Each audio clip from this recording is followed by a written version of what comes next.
Hello guys, welcome back to my channel.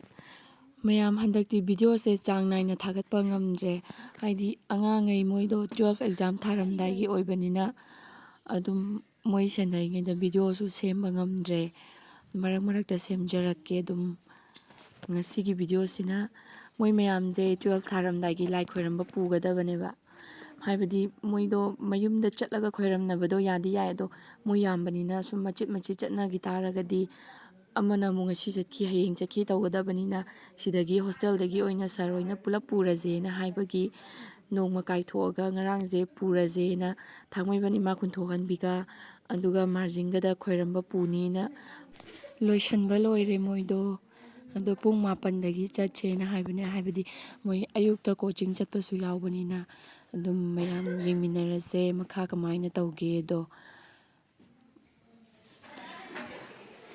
Guys, sorry na ulage. sorry na ucharage. Pravina. Hello. Mami ko si som na ganda isa. Ato si mami. Hello guys. Oh silang trick lang ito. Yeah. Nate. Selfie nate. Oh som na ganda nga le baby na. Mini photo na na. Ato sa akin ko som na ganda. Dagit oy na maage ba. Selfie na ko Wow. Look at that one.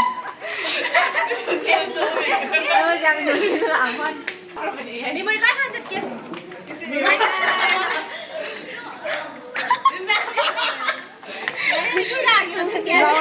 Mabani di mayung doy na chalaga khoiram murage na haye loi chalabani na. Koi chat tore mayam. Mayam miss ki sene zero se bidana mayam na like share ko video ko mayam.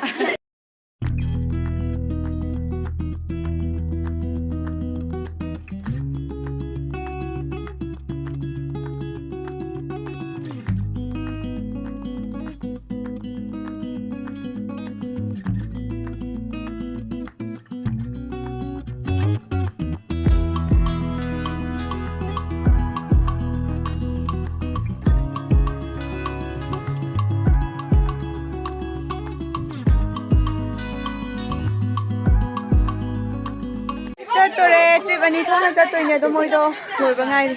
Wai photo na ki ko ma kui. Hi. Say hi. Kai no manung. Miss. Hi miss. Hi. Ko ya di sat kai. Kai no tau lại like chưa kai no tau vậy ni ko. Like nữa nè. Lại nữa ma'am. Ase ma di faza ba ne loi faza ba ne. Ai cái mình chỉ loi. Hi guys. Angang ma'am say like không có puru cái tông.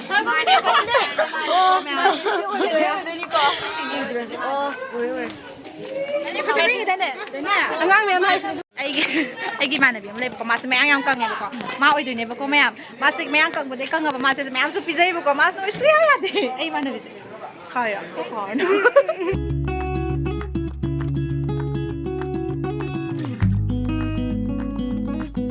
Thangmai banda hana chatle ado lai khoiramba chatnabagi mayam do ngairi ba manungda lai khoiramba dudi uchara aroige haibadi sum lagi oibanina adumadi video namasu nungai treba lai khoiramba di loire mayam akhoi do ado angangai je kemta di charak tribane moi marjing yongna ba muk chattoine ba hojik to moi do survey lakpa su ngairi ne aduduga dula aba matungda marjing da chatlaga mu marjing khoiramu gidoine angangai sisu wadi warabane haidi kemta chadabi dum pong mapan adai dei lakpanina khoina lakpado kharabudi thengre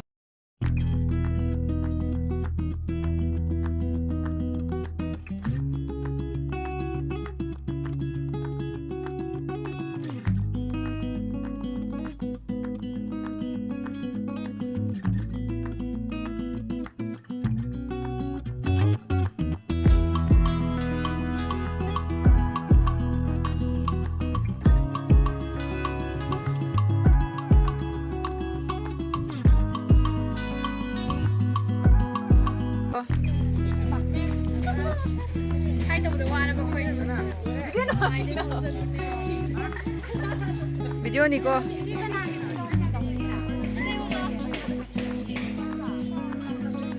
ayam dal sakke ko say hi ro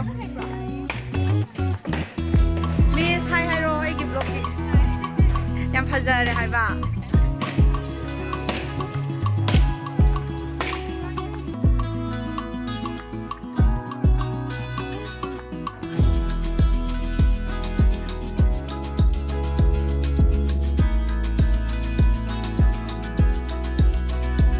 hꯧjik lai khoirmba loiraga kumtare yengo lai kumtanare khoi khara ma loire khara ma watli koido ada statue gi amuk chatlani ha chumra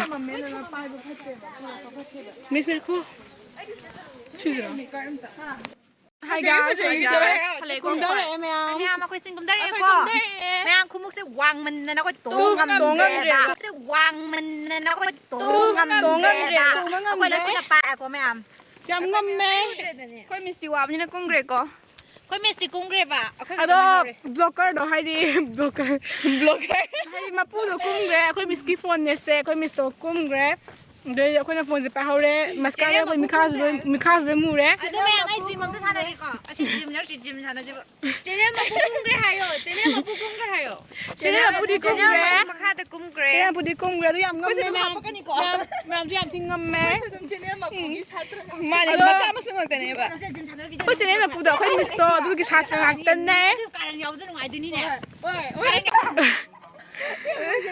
nuba kai na badagi ni ko mai ꯃꯌꯥꯝ ꯑꯩꯈꯣꯏ ꯂꯥꯏ ꯈꯣꯏꯔꯝꯕꯁꯨ ꯂꯣꯏꯔꯦ ꯑꯗꯨꯒ statue ꯌꯦꯡꯉꯨꯁꯦꯅ ꯀꯥꯕꯅꯦ ꯑꯉꯥꯡꯉꯩꯁꯨ ꯃꯣꯏꯗꯣ ꯋꯥꯔꯕꯒꯤ ꯀꯩꯝꯇ ꯆꯥꯗꯕꯤ ꯂꯥꯛꯄꯒꯤ ꯑꯗꯨꯝ open ꯖꯤꯝꯗ ꯑꯗꯨꯝ ꯃꯣꯏꯗꯣ ꯉꯥꯏꯍꯥꯛꯇꯪ ꯔꯦꯁ ꯇꯧꯅꯔꯒ ꯂꯩꯔꯦ ꯉꯁꯤꯒꯤꯗꯤ ꯕ꯭ꯂꯣꯒꯁꯦ ꯃꯌꯥꯝ ꯃꯇꯥꯡ ꯁ꯭ꯋꯥꯏꯗ ꯂꯣꯏꯁꯤꯟꯖꯔꯒꯦ